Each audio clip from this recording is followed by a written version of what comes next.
우리 함께 조용히 기도하심으로 수요 저녁 예배 우리 하나님께 드리겠습니다.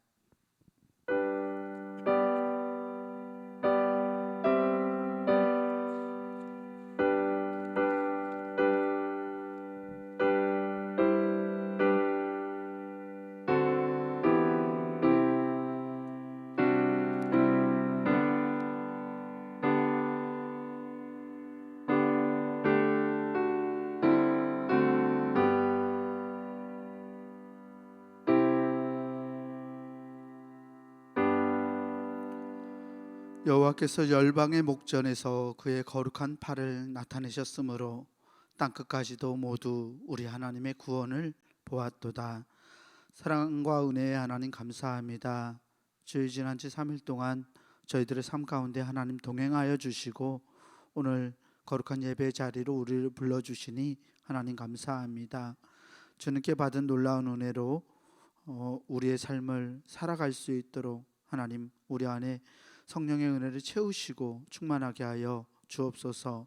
오늘 이 시간 하나님의 말씀을 듣고 이 말씀이 또한 우리의 삶의 방향과 목적이 될 수 있도록 하나님 우리를 인도하시고 우리 안에 임재하셔서 이 예배로 영광받아 주옵소서. 우리 구주 예수 그리스도 이름으로 감사하며 간절히 기원합니다. 아멘. 다 함께 찬송가 114장 찬송 부르겠습니다. 찬송가 114장입니다.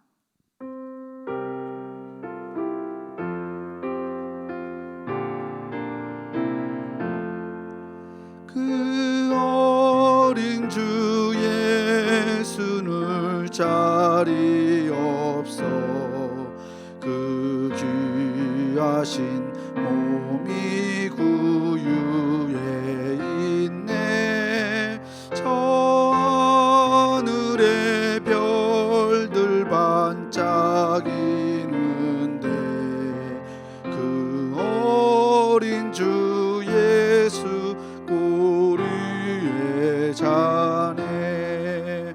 저 육축 소리에 아기 잠깨나 그 순하신 예수 우시지 않네. 귀하신 예수를 나 사랑하니 새날이 밝도록 함께 하소서. 주 예수 내 곁에 가까이 계셔 그 한없는 사랑을 베푸시고 온 세상 아기들 다 품어주사 주 품 안에 안겨 살게 하소서.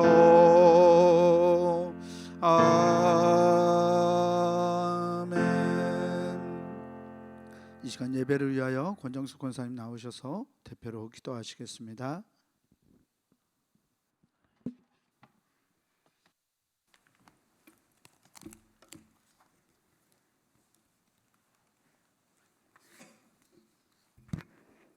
기도드리겠습니다. 고맙고 감사하신 하나님 아버지, 오늘도 영광의 하루를 맞이할 수 있는 귀한 기회를 주심에 감사하며 올해의 마지막 수요 예배를 드릴 수 있음에도 감사를 드립니다. 얼마 남지 않은 2022년을 잘 마무리할 수 있도록 인도하여 주옵시며 다가올 내년에도 주님 앞에 더 다가갈 수 있는 굳건한 믿음으로 충만케 하옵소서. 주님께서 주신 무한한 사랑에 감동하는 한 해가 될 수 있기를 소원합니다. 이 시간 우리와 함께하지 못한 주님의 자녀들에게도 함께하시며 어느 곳에 있든지 믿음이 연약해지지 않게 도와주옵시며 주님의 자녀들의 모든 앞길에 함께하여 주셔서 행하는 일에 살아계신 하나님을 만나게 하옵소서. 우리 모두에게 세상에서 승리하는 하나님의 자녀로서 하나님의 방법대로 살아가는 아름다운 크리스찬이 될 수 있기를 기도합니다. 이 시간 말씀을 전하시는 목사님께도 성령의 능력으로 붙들어 주시고 생명의 말씀으로 우리의 영혼을 깨우쳐 주옵시며 오늘 주시는 말씀을 통해 주님을 만나는 시간이 되게 하옵소서. 은혜의 시간이 되게 하실 줄 믿습니다. 또한 해외 선교지와 지교회에도 함께 하시며 주의 복음을 전하기 위해서 수고하고 애쓰시는 선교사님과 지교회 목사님들께도 큰 뜻과 비전을 함께하여 주옵소서. 성령 충만함으로 인도하옵시며 우리 교회도 활성화될 수 있는 도와주실 줄 믿습니다. 하나님을 사랑하는 교회, 하나님이 사랑하는 교회가 되게 하옵시며 우리 중부교회를 주님께서 큰 사랑으로 인도하실 줄 믿습니다. 모든 것을 주님 앞에 맡겨오며 예수 그리스도 이름으로 기도드립니다. 아멘.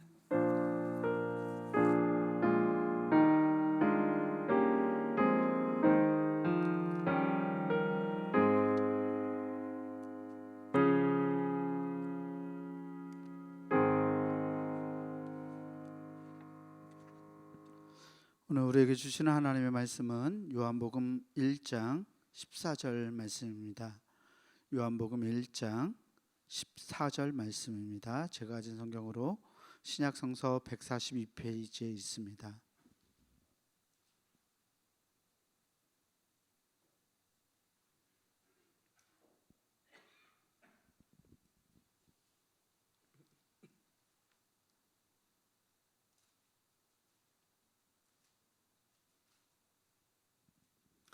요한복음 1장 14절 말씀 함께 한 목소리로 같이 봉독하겠습니다.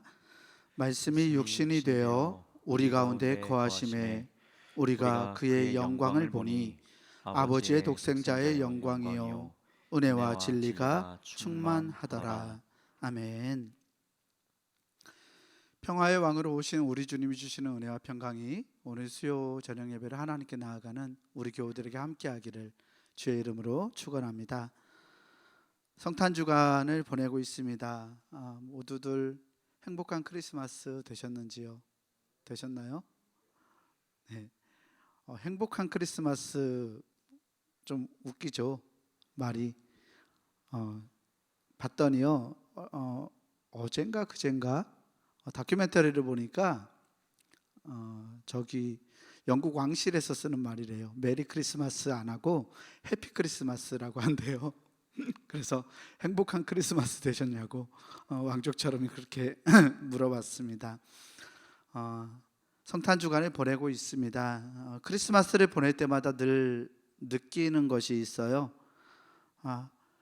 우리 한국 사회, 우리 한국 교회가 느끼는 이 크리스마스에 대한 정서와 서구 그리스도인들이 크리스마스에 대해서 가지는 어떤 감정, 이런 느낌은 조금 다른 것 같습니다. 여러분들은 어떠신지요? 우리가 느끼는 이 크리스마스 정서, 이 정서는 연말인 12월 초부터 차츰 고조되죠, 분위기가. 그래서 크리스마스 이브, 성탄 이브의 절정을 이룹니다. 그리고 크리스마스, 성탄절이 되자마자 마치 마법이 깬 것처럼 우리 안에서 그러한 이 성탄에 대한 정서들이 확 사라져 버리는 것을 느낍니다. 반면에 이 서구 그리스도교 문화를 가지고 있는 서구 그리스도인들에게 이 크리스마스 정서는 이 추수감사절이 지나면서부터 계속 고조되어 갑니다.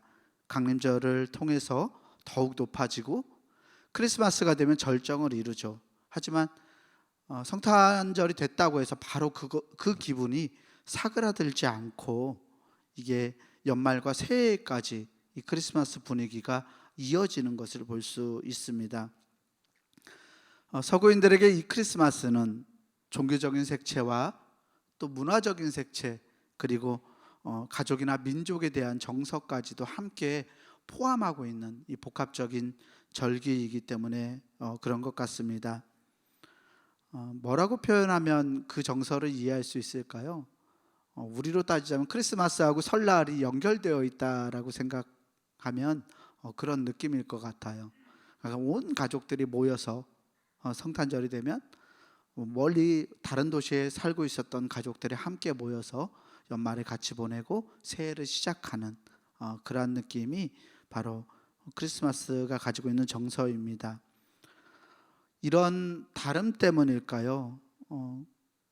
저는 크리스마스가 이렇게 딱 지나고 나면, 성탄이 지나고 나면 마치 마법에서 깨어난 신데렐라처럼 어떤 허전함을 느낄 때가 종종 있습니다. 한껏 고조되었던 이 성탄의 분위기가 하루아침에 사라져 버려서입니다. 우리나라에서는 이 성탄절 정서가 이 상업적인 분위기, 어떤 상술에 의해서 주도되고 있기 때문이기도 할 것입니다. 여하튼 신나는 꿈을 꾸다가 그 꿈이 확 깨버린 아쉬움이 이 성탄을 보내면서 늘 가슴 한구석에 드는 것이 저의 느낌입니다. 상업적인 의도로 조성된 분위기든지 아니면 가정이나 민족의 절기처럼 여겨지는 분위기든지, 이 크리스마스는 약간 어감 자체에서 우리에게 로맨틱한, 다시 말해서 낭만적인 이 느낌을 주는 것이 사실입니다. 아이들에게도 성탄은 기다려지는 절기죠. 기대감을 가지고 어떤 선물을 받을 수 있다는 그러한 기쁨이 아이들의 삶을 주도하기 때문에 그렇죠. 어른들에게도 크리스마스는 설렘과 낭만을 가져다 줍니다. 그렇다면 성경은 이 성탄에 대해서 어떻게 기록하고 있을까요? 성경은 이 크리스마스, 성탄에 대해서, 예수님의 오심에 대해서 어떻게 말하고 있을까요?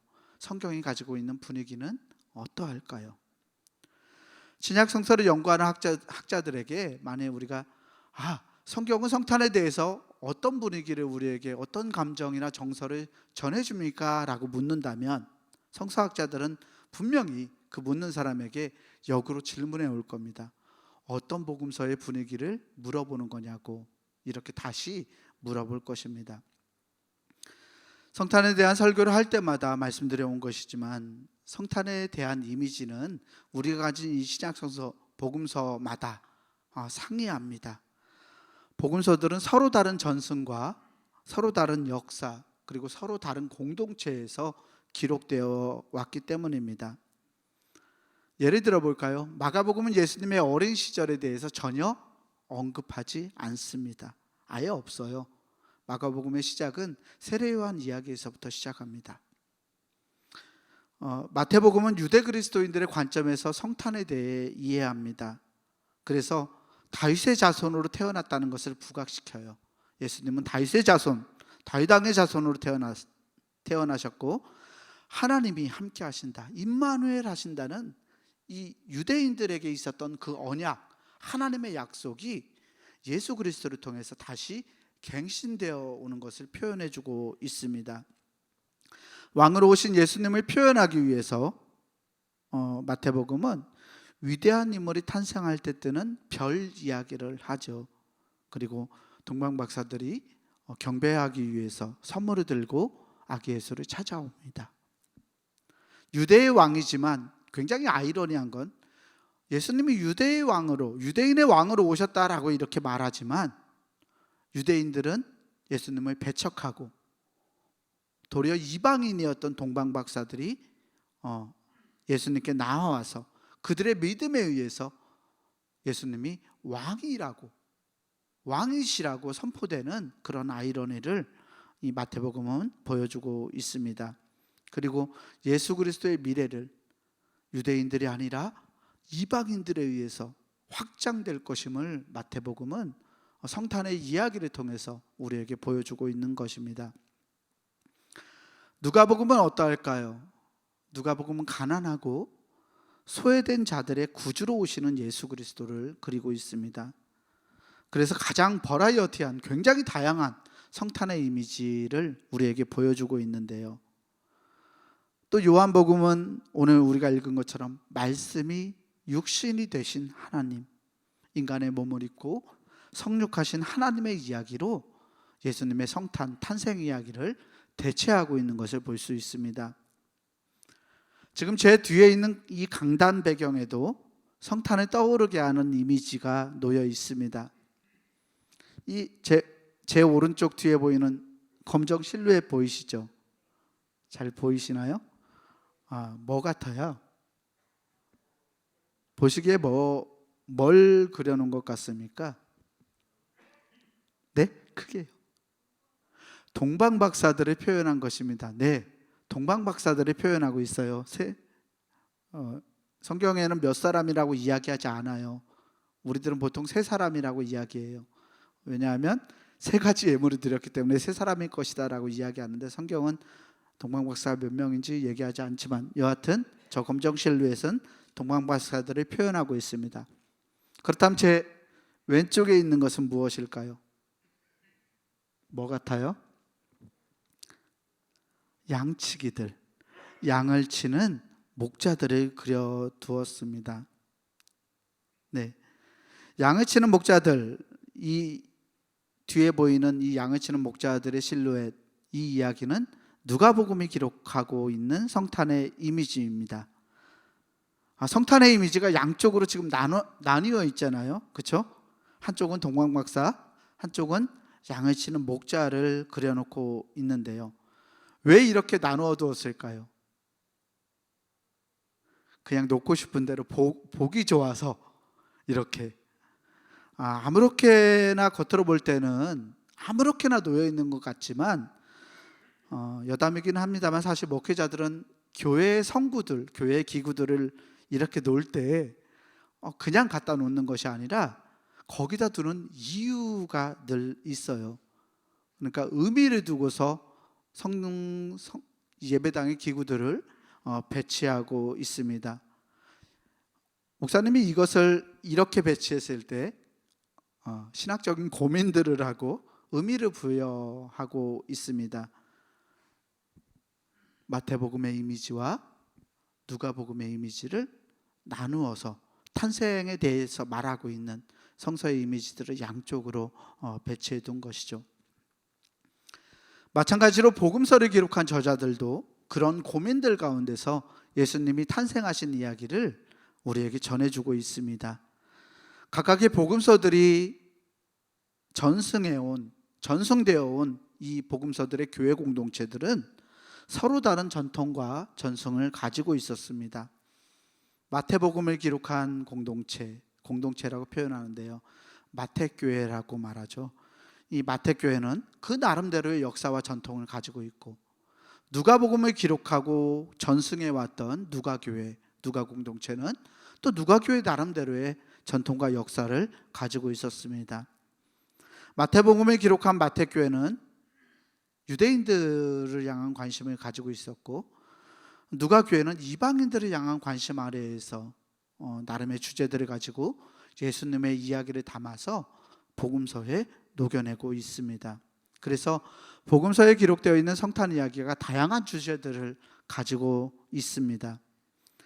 이처럼 다양한 관점에서 기록한 성탄 이야기이지만 우리들의 머릿속에 기억하고 있는 이 성탄 이야기는 이것들이 다 하나로 섞여 있습니다. 성탄하면 동방박사 나오죠. 우리 머릿속에 목자들도 나오고, 구유에 누운 아기도 나오고, 성육하신 하나님, 천사들도 나옵니다.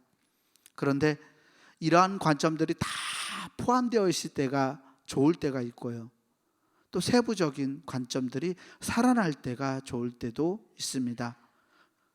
성탄이라는 숲을 보려면 전체를 다 아울러서 조망해야 하고, 또 각각의 복음서들이 기록하고 있는 이 사건들, 관점들, 나무를 보려면 그 복음서 자체에 집중해서 누가복음은 누가복음의 역사와 전승을 가지고, 마태복음은 마태복음의 역사와 전승을 가지고 들여다보는 것이 좋습니다.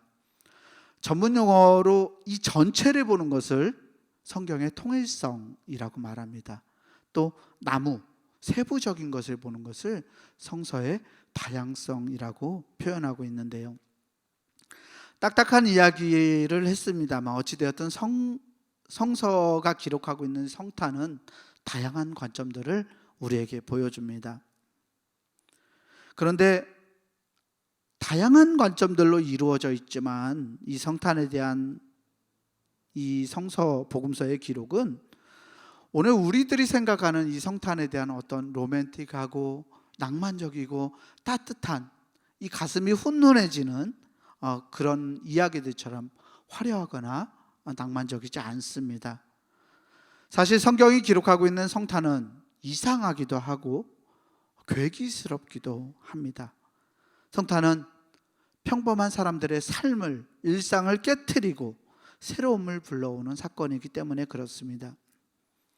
예수님의 성탄에 등장하는 인물들을 한 사람 한 사람씩 떠올려 보세요. 범상치 않은 사람들이 우리의 상식과 우리의 일상의 고요를 깨트리고 있는 것을 보게 됩니다. 별을 따라 베들레헴을 찾아온 박사들, 오늘 우리들에게 이 동방 박사들은 낭만적인 이미지, 이 화려한 옷을 입고 정말 왕 대신 예수님을, 아기 예수님을 경배하기 위해서 동방에서부터 먼 길을 저렇게 낙타를 타고 찾아왔다. 그렇게 낭만적으로 보여지긴 하지만 이 낭만적인 이미지로 채색되어 있는 이 마태복음의 기사는 유대인들의 관점에서 볼 때는 조금 괴기스럽고 이상한 이야기입니다. 예수님 당시 유대인들의 시선으로 보았을 때 저 동방의 박사들은 굉장히 이상한 사람들이었습니다. 별을 따라온 사람들이죠. 박사라고 표현되어 있지만 점술가들입니다. 별을 보고서 별점을 치는 사람들이에요. 이 별점을 치는 사람들이 별에 이끌려서 베들레헴까지 왔지요. 이 점술가들은 별의 위치와 변화에 따라서 세상의 이치와 앞으로 미래의 운명들을 사람들에게 이야기해 주는 사람들이었습니다. 유대인들에게 있어서 이 점술가들은 달가운 사람들이 아닙니다. 왜 그럴까요? 유대인들이 누구를 믿고 있습니까? 하나님. 하나님은 형상화되지 않으시는 분이에요. 모습을 가지지 않으시는 분. 그리고 인간의 말과 인간이 가지고 있는 생각으로 다 품어낼 수 없는 분을 말합니다. 그런데 이 점술가들은 별을 보고서 세상이 앞으로 어떻게 될 거다, 우리의 운명이 어떻게 될 거다 라고 사람들에게 예언해주고 말해주는 사람이었습니다. 하나님을 섬기던 유대인들의 눈으로 볼 때 동방 박사들은 하나님이 만드신 피조물을 경배하는 사람들, 하나님이 만드신 자연을 보고서 그것들이 마치 위대한 것인 양 평가하는 그러한 사람들로 비추어졌습니다. 그래서 유대인들의 눈으로 보았을 때 이 동방 박사들은 어리석은 사람처럼 생각되었을지도 모릅니다. 별점을 치는 점술가들이 베들레헴까지 찾아와서 요셉과 마리아를 만납니다. 요셉의 입장을 생각해 보세요. 요셉의 입장을 생각해 보면 더 황당한데요. 요셉은 마음이 불편했을 거예요. 누가 찾아왔어요? 이방인들. 누구에게? 자기에게. 아내가 지금 뭐 하고 있나요? 아기를 낳았어요. 그런데 요셉의 입장에서 볼 때 자기와 정혼한 이 마리아가 임신을 하고 있었잖아요. 요셉은 마리아에게 해가 되지 않도록 가만히 그 결혼 관계를 끊고자 했던 사람이었습니다. 왜냐하면 자기 아내가 다른 사람의 아이를 가졌다고 생각되었기 때문입니다. 우리는 하나님의 아들을 가졌으니까 얼마나 기분 좋아 라고 생각할지 몰라요. 그런데 요셉의 입장에서 그것이 이해가 되었을까요? 그의 마음은 얼마나 복잡했을까요? 요셉은 대단한 인내심을 가진 사람이었지만 분명 분하고 속상했을지도 모릅니다. 자존심이 상할 일이었습니다. 사람들에게 이 사실을 공개해서 유대 율법에 따라서 나랑 정혼한 저 여인이 다른 남자의 아이를 가졌다면 이 여인을 고발하여 벌을 내릴 수 있었어요. 어떻게? 간음죄는 죽이는 일이었잖아요. 마리아를 죽일 수도 있었어요. 부정한 사람이었던 이 마리아를 부정하다고 이야기하고 그와 관련된 다른 남자를 찾아내서 그 남자까지 죽일 수 있는 기회였습니다. 공개적으로 마리아를 망신 주고 처형할 수 있었지만 정혼자 마리아와 부정한 관계를 맺은 사람을 찾아내서 벌을 받게 할 수도 있었지만 요셉은 자신의 꿈에 나타난 하나님의 사자의 메시지를 받아들였습니다. 그리고 자신의 마음을 가까스로 추스르고 있었던 것입니다. 요셉이 가진 인내와 요셉의 믿음은 보통 사람들이 감당할 수 있는 그러한 정서는 아니었을 것입니다. 더 나아가서 유대 율법에 따르면 사내 아이를 낳은 산모는 일주일간 부정한 사람으로 취급되었어요. 그래서 가까이 할 수 없었습니다. 그런데 부정한 상태에 있는 자기 아내에게 부정한 거룩하지 않은 동방의 박사들, 이방인들이 와서 함께 자리하고 있는 거예요. 부정과 부정이 함께 만나는 사건을 요셉이 경험하고 있는 것입니다. 이 장면 자체가 얼마나 이상할까요? 유대인들의 시선, 그 관점에서 볼 때는 이 마태복음의 성탄 이야기가 정말 부정함이 늘어나는, 확장되는 이야기로 받아들여지고 있습니다. 누가복음에 기록되어 있는 성탄 이야기는 더 가관입니다. 누가복음의 저자는 아주 성탄을 극적인 사건으로 이해합니다. 등장하는 사람들 하나하나가 다 평범하지 않습니다. 성탄 이야기에 등장하는, 누가복음에 등장하는 인물들은 보통 사람들의 상식과 기대와 이해를 깨트리는 사람들이었습니다. 먼저 아이를 낳은 마리아, 성서학자들이 추정할 때 12세에서 15세 사이에 있는 어린 소녀였습니다. 우리 시대로 보면 굉장히 어린 여자아이예요. 초등학교 고학년이나 중학교에 다니는 여학생을 상상해 보세요.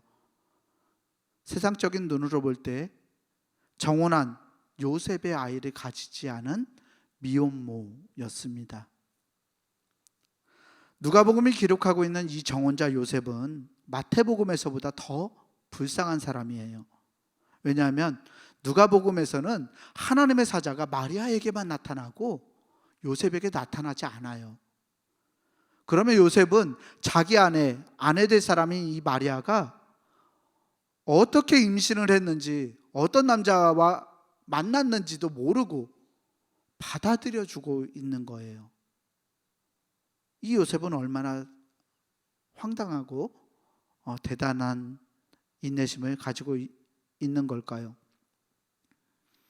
요셉은 자신의 정혼자였던 이 마리아가 왜 임신했는지, 어떻게 임신했는지도 모르고 그저 속이 새까맣게 타들어갔을 것입니다. 마리아가 이야기했겠죠. 천사의 꿈을 꾸었다고. 주의 사자가 나에게 나타나서 아이의 이름을 어떻게 지어라? 또 하나님의 아이, 구세주가 자기 뱃속에 있다라고 이렇게 마리아가 얘기해 줬을 겁니다. 요셉의 입장에서는 믿을 수 있는 것은 마리아의 이야기밖에 없어요. 자칫 변명으로 들릴 수도 있는 이야기. 그러고 보면 요셉은 굉장히 이 마리아를 사랑했던 사람이었던 것 같습니다. 사랑이 아니었다면 그것을 감당할 수 있는 사내가 있을지는 상상하기 어렵습니다. 부정을 저지른 것으로 의심되는 정혼녀 마리아의 말에 의지해서 자기에게 일어나고 있는 모든 것들을 감당하고 있는 사람이 요셉입니다. 다른 인물들도 범상치 않습니다. 마리아의 친척인 엘리사벳은 오랫동안 아이를 가지지 못했습니다. 누가복음 1장 25절을 보면 엘리사벳이 자기의 심정을 이렇게 말하고 있어요. 주께서 나를 돌보시는 날에 사람들 앞에서 내 부끄러움을 없게 하시려고 이렇게 행하심이라 하더라. 아멘. 당시 이스라엘 사회에서 자녀가 없다라는 것은 굉장히 수치스러운 일이었습니다. 자녀가 있어야 자녀의 몸을 통해서, 그 후손들의 몸을 통해서 생명을 이어갈 수 있다고 생각했어요. 그래서 마침내 하나님의 날이 되면, 하나님의 때가 되면 그 안에서 자기가 영광을 누릴 수 있다고 생각했던 것입니다. 엘리사벳은 수치를 안고 살아야 했던 불임 여성이었어요. 오랜 나이가 들도록 아이를 갖지 못했던, 그래서 사람들로부터 핀잔과 손가락질을 받았던 여인이었습니다. 남편인 사가랴 제사장은 어떤가요? 사가랴 제사장이 성전의 성소에서 향을 피우는데 하나님의 천사를 만납니다. 천사의 현관 앞에서 천사가 말하죠. 엘리사벳이 임신할 거다. 너에게 아들을 주실 것이다. 그 아들이 주를 위하여 세운 주의 백성을 기다리고 준비시킬 것이다 라고 얘기해줘요. 세례 요한의 아버지였잖아요. 천사의 메시지를 듣고 사가랴가 이렇게 말합니다. 천사에게. 누가복음 1장 18절 말씀인데요. 사가랴가 천사에게 이르되 내가 이것을 어떻게 알리요? 내가 늙고 아내도 나이가 많으니이다. 하나님의 제사장이었던 이 사가랴는 성전의 성소에서 만난 천사의 메시지조차 받아들이지 못했던 사람이었어요. 믿지 못했습니다. 그런데 말씀을 보면 이 사가랴 제사장이 늘 하나님께 기도했던 기도의 제목에 대한 응답이었어요. 이게 아이를 주실 것. 사가랴 제사장은 성전에서 하나님께 간구할 때마다 하나님 아이를 가지게 해주세요. 아이를 가지게 해주세요 라고 이렇게 간구했던 사람인데도 불구하고 막상 천사가 나타나서 아이를 낳을 것이다 라고 이야기하니까 그것을 믿지 못해요. 정말 아이러니하죠. 그는 하나님께 간구하기는 했지만 응답받으리라는 믿음이 없었던 사람이었습니다. 그래서 천사는 그가 세례 요한이 날 때까지 말을 하지 못하게 만듭니다. 누가복음은 영적으로 무능한 이 제사장보다 오히려 제사장의 아내가 더 믿음이 좋은 사람이라고 선포합니다. 당시에 가부장적인 사회에서 모든 힘과 권력을 쥐고 있었던 건 남성이었습니다. 그런데 누가복음은 이 남자들보다 약하고 연약한 엘리사벳 그리고 마리아를 통해서 여성들이 가지고 있는 믿음이 훨씬 더 우월하다, 뛰어나다라고 선포하고 있는 것입니다. 더 나아가서 마리아와 요셉을 찾아온 이 목동들은 안식일조차 지키지 못하고 들에서 양을 쳐야 했던 사람들이었습니다. 당시 양을 많이 가지고 있었던 부자 유대인들은 자기들보다 가난한 사람들에게, 양을 소유할 수 없는 사람들에게 자신의 양을 대신 맡기고 기르게 했습니다. 문제는 이 목동들이 안식일을 제대로 지킬 수 없었다는 데 있습니다. 왜 목동들은 안식일을 지킬 수 없었을까요? 양의 주인은 부자 유대인들은 안식일에도 자기들의 양이 꼴을 먹기를 원했기 때문입니다. 유대인들은 목동들을 하여금 안식일에도 양을 치게 만들었습니다. 자기들은 안식일을 지키면서 쟤네들은 안식일도 안 지키는 자들이라고 자기들이 시켜놓고서 도리어 그 목자들을 비난하고 폄하했습니다. 대부분의 유대인들에게 미천한 사람들로 여겨졌던 목자들, 누가복음에서는 이 목자들이 세상에 오신 하나님을 가장 먼저 맞이하고 영접한 사람들로 기록됩니다. 이렇게 기묘한, 신기한, 괴기스럽기도 한 이 성탄의 이야기를 통해서 누가복음은 이 세상에 전해질 가장 기쁜 소식은 가난한 자, 억눌린 자, 힘없는 사람, 사람으로 취급받지 못했던 사람들에게 임하고 있다고 우리에게 선언하고 있습니다. 누가복음의 저자는 성탄이 우리의 상식과 우리가 가지고 있는 일상의 평범함을 깨트리고 새로움을 불러일으키는 성의 사건이라고 말하고 있는 것입니다. 한자로 정성성자가 이렇게 생겼어요. 자막이 있나요? 네, 정성성자 그 다음 거요. 네, 성자는 말씀이 이루어지는 것, 즉 말씀이 완성되는 것을 뜻합니다. 거룩한 성탄은 거룩할 성을 쓰는 이 성탄은 정성성을 쓰는 성탄이기도 합니다. 요한복음 오늘 말씀에 따라서 성탄은 성의 사건, 말씀이 육신이 되는 사건, 말씀이 이루어지는 사건이기 때문입니다. 성은 정성이나 진실함을 뜻하지만 새로움의 나타남을 뜻하기도 합니다. 어떤 사건이 일어나는 것, 어떤 사건이 우리 안에서 이루어지고 완결되는 것을 성이라 말하기 때문입니다. 그래서 성은 정성, 참됨, 하나됨으로 해석되기도 하지만 우리들의 일상 가운데서, 우리들의 평범함 가운데서 새로움을 불러일으키는 의미로 사용될 수 있습니다. 성탄은 말씀이 이루어진 사건입니다. 말씀이 육신을 입은 이 사건은 우리들의 평범한 일상을 깨트리고 우리에게 충격과 어떤 새로움, 즉 구원을 선포하는 사건이 됩니다. 그래서 성탄은 기묘한 이야기이고 신비한 사건인 것입니다.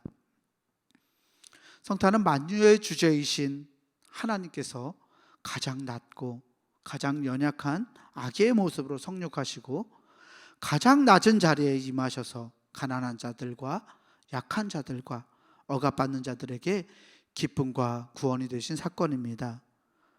이 성탄의 기쁨이 저와 여러분들에게도 놀라운 은혜와 기쁨이 되기를 주의 이름으로 축복합니다. 사랑하는 교우 여러분, 이 기묘한 성탄의 사건이 우리에게 은혜인 줄 믿습니다. 성탄은 자격 있는 사람들을 부르신 사건이 아니라 자격이 없음에도 불구하고, 아무 자격이 없고 아무 공로가 없음에도 불구하고 우리를 불러주시고 우리에게 기쁜 소식을 알게 하시고 그 기쁜 소식으로 세상을 살아가게 하신 하나님의 은혜를 기억하는 사건입니다. 그래서 성탄은 1년 중에 하루, 크리스마스를 의미하는 것이 아니라 우리의 일상 속에서 날마다 매 순간순간 반복되면서 새로움을 이끌어내는 사건이 되어야만 합니다. 구원은 우리 한순간에 우리에게 주어지는 사건이 아니라 매 순간순간 이루어가는, 거룩함을 이루어가는 사건이기 때문에 그렇습니다. 우리를 향한 하나님의 말씀이 이루어지는 사건, 말씀이 내 안에서, 나의 삶에서 완성되는 사건, 나를 하나님의 구원받은 백성으로 성화시켜가는 그 사건이 바로 성탄의 사건이라고 성경은 우리에게 전하고 있습니다. 바라기는 우리 모든 교우들에게 이 성탄의 사건이 여러분들의 삶의 매 순간순간들을 통해서 계속해서 이루어지기를 주의 이름으로 축복합니다. 이 기쁜 성탄의 사건이 일상을 살아가는 우리 교우들의 삶에 하나님의 말씀과 하나님의 뜻이 이루어지는 사건으로, 또 늘 새로움으로 우리에게 주어지는 복된 하나님의 은총이 되기를 주의 이름으로 간절히 축원합니다. 기도하겠습니다. 은혜로우신 아버지 하나님 감사합니다. 예수 그리스도의 성탄이 하루 우리에게 주어지는 평범한 날의 사건이 아니라 우리의 매 순간순간, 우리의 매 일상을 통해서 우리에게 구원과 새로움을 일으키시는 하나님의 놀라운 사건임을 말씀을 통해서 보았습니다. 하나님, 우리의 일상을 깨트리고 주님의 거룩함이 우리 안에 들어오는 이 놀라운 성화의 사건을 우리가 매 순간순간 날마다 경험하며 살아갈 수 있도록 우리에게 은혜를 더하여 주시옵소서. 성탄의 기쁜 소식이 모든 사람들에게 주어지는 평화와 기쁨의 소식이 되기를 하나님 간절히 소망합니다. 세상에 평화가 없는 우리 세상에 참된 평화로서 그리스도의 성탄이 임하게 하시고, 주님이 주시는 평화와 은총이 우리 세상의 분열과 또 떨어짐과 서로를 배격하는 모든 그 가운데 함께 하셔서 하나로 우리를 하나 되게 하고 우리를 평화를 이루어가는 사람으로 바꿔갈 수 있는 복된 사건이 될 수 있도록 하나님 우리에게 은혜를 베풀어 주시옵소서. 이 성탄의 놀라운 신비를 기억하고 삶을 살아가기를 바라는 우리 성도들에게 하나님 은혜로 날마다 임하여 주셔서 그리스도의 성육의 사건을 날마다 경험하며 살아가는 복된 삶이 되게 하여 주시옵소서. 우리 구주 예수 그리스도 이름으로 감사하며 간절히 기도합니다.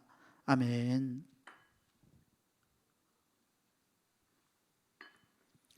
우리 함께 찬송가 335장 찬송 부르겠습니다.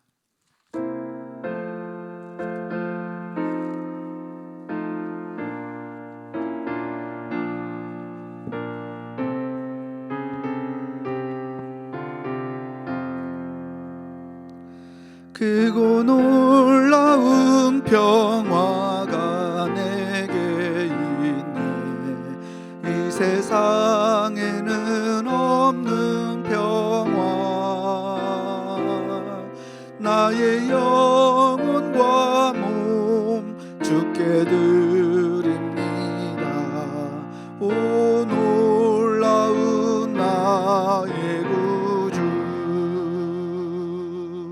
오 놀라운 주, 오 놀라운 주. 저 천군과 천사들 경배하네. 나 엎드려서 주 경배하리. 오 놀라운 구주 예수. 나의 일생을 인도해 주옵소서. 나의 생각도 주관하사 주의 뜻대로 날 다스리옵소서. 오 놀라운 나의 구주. 오 놀라운 주, 오 놀라운 주. 저 천군과 천사들 경배하네. 나 엎드려서 주 경배하리. 오 놀라운 구주 예수. 나의 모든 것 주님께 드리오니 주여 기쁘게 받으시사. 주의 나라 위해 성별하옵소서. 오 놀라운 나의 구주. 오 놀라운 주, 오 놀라운 주. 저 천군과 천사들 경배하네. 나 엎드려서 주 경배하리.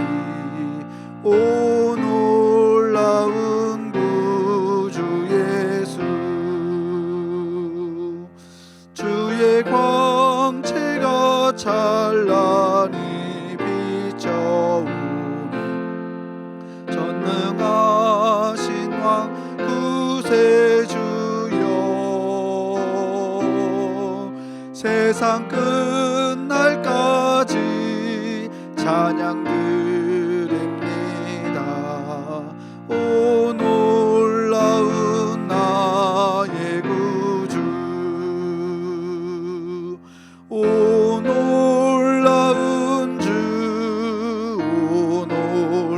놀라운 주 저 천군과 천사들 경배하네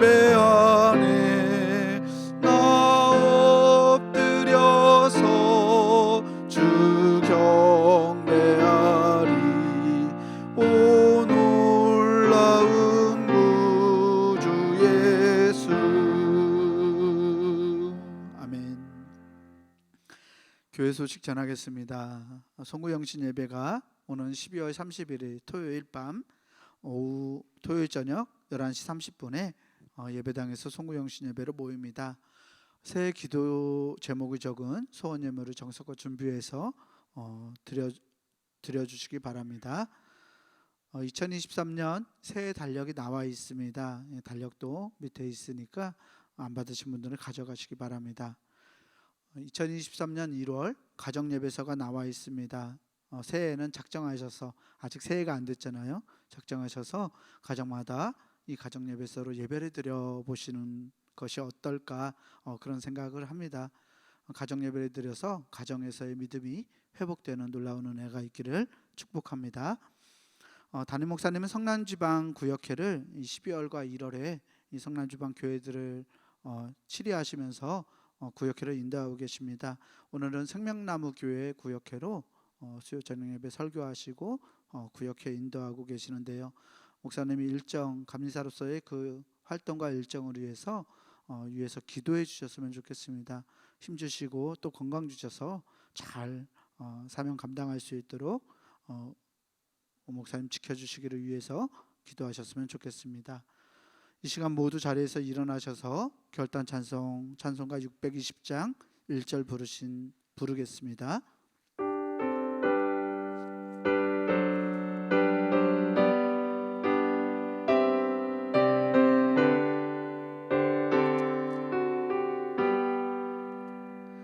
여기에 모인 우리 주의 은총 받은 자여라 주께서 이 자리에 함께 계심을 아노라 언제나 주님만을 찬양하며 따라가리니 시험을 당할 때도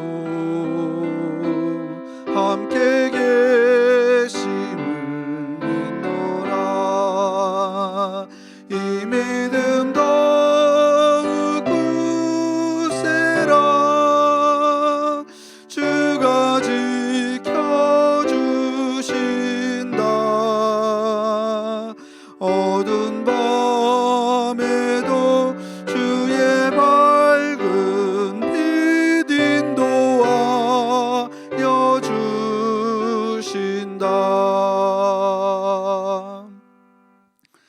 이제는 우리를 죄 가운데 구원하여 주신 우리 구주 예수 그리스도의 그 놀라우신 은혜와 하나님 아버지의 위대하고 광대하신 그 사랑하심과 성령 하나님의 인도하시고 교통하시고 교제하시며 우리 안에 베풀어 주시는 그 놀라운 은총이 이제 성탄의 의미를 우리 가슴 안에 새기고 날마다 구원의 사건을 이루어가기를 간절히 소망하는 우리 사랑하는 종부교회 성도들의 머리 위에 이제로부터 영원토록 함께 하시기를 간절히 축원하옵나이다. 아멘.